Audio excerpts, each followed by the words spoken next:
धान की कटाई और भंडाई मुनासिब वक्त पर करें। कटाई का मुनासिब वक्त वो है जब दानों में 20 से 22% तक नमी हो। दानों में ये नमी उस वक्त होती है जब सिट्टे के ऊपर वाले दाने पक चुके हों और निचले 2 या 3 दाने हरे हों लेकिन भर चुके हों।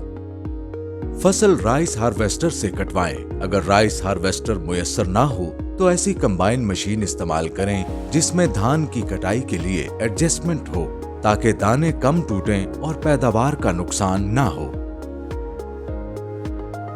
धान की बर्दाश्त के मुताल्लिक मजीद मालूमात और रहनुमाई के लिए मुफ्त हेल्पलाइन 0800000332 पर राब्ता करें या FFC की वेबसाइट पर काश्तकार डेस्क मुलाहिजा करें।